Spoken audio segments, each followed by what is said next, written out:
plug in the scan tool and now the Smartie is dead. Like in I can't save it dead. No, this doesn't happen to all cars. Let me explain. I recently bought this 2008 Smart 42 Passion Cabriolet and got it running after standing for 3 years. And the fuel consumption wasn't great, so I wanted to plug in the scan tool while my daughter was driving the car to read the live data to see if I can spot anything funny with the fuel trims.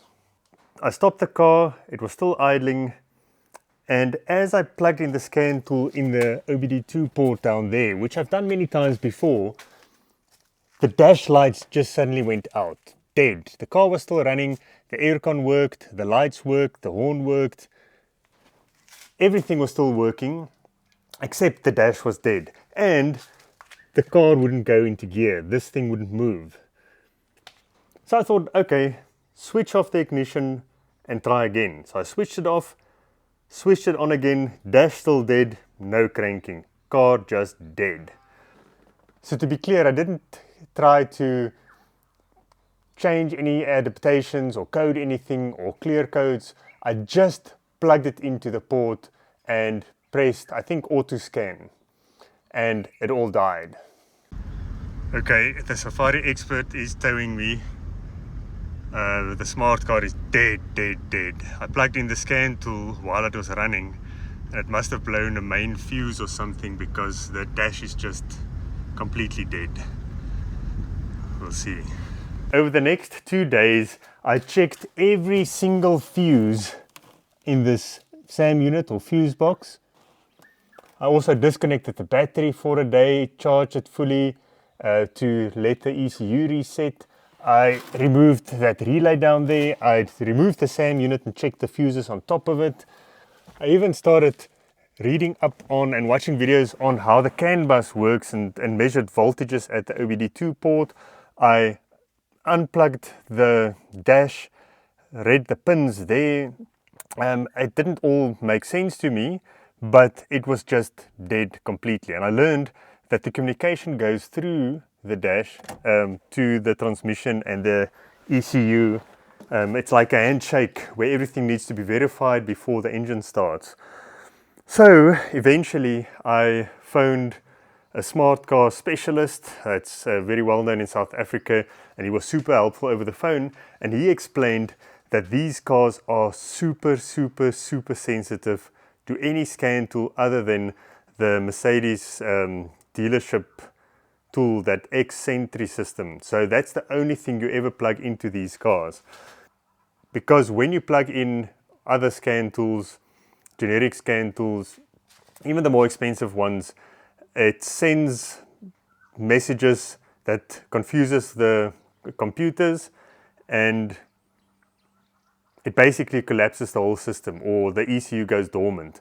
And the only solution that could work, not guaranteed, is to plug in the X-Sentry system, which is super expensive, and you pay like 2,500 Rand for 24 hours access, and then flash or reset the ECU, or worst case, you need to replace the ECU. And because this is a turbo model, which I didn't know, but it's a turbo and they are basically obsolete, parts are very scarce, you might not even find a ECU. And the ECU, SAM unit, and the ignition barrel and key, it's all a set. So if you have to replace all of that and recode it, it's going to be way more than what I paid for the car. So that means little Smartie here is completely dead.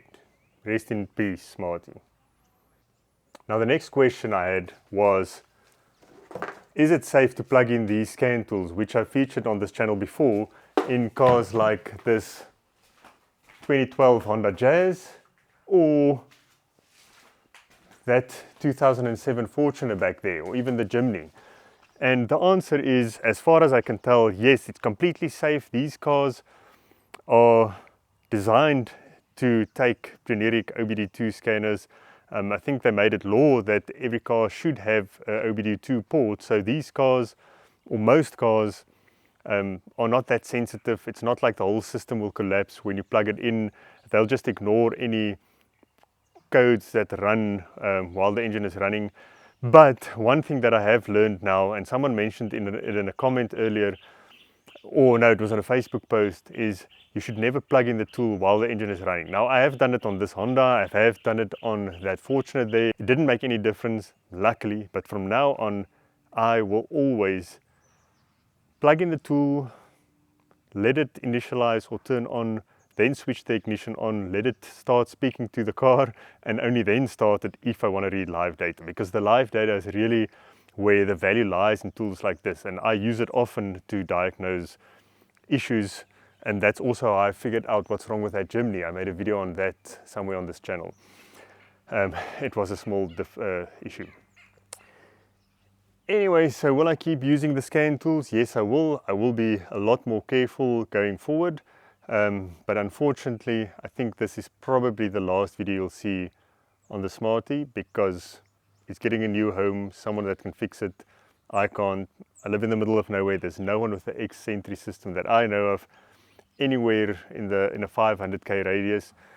So if you have any solutions, it's going to be too late, but anyways, pop it in the comments and maybe you can help someone else avoid something like this or fix something if it's already happened to them. Thank you for watching, and yeah, bye bye Smarty.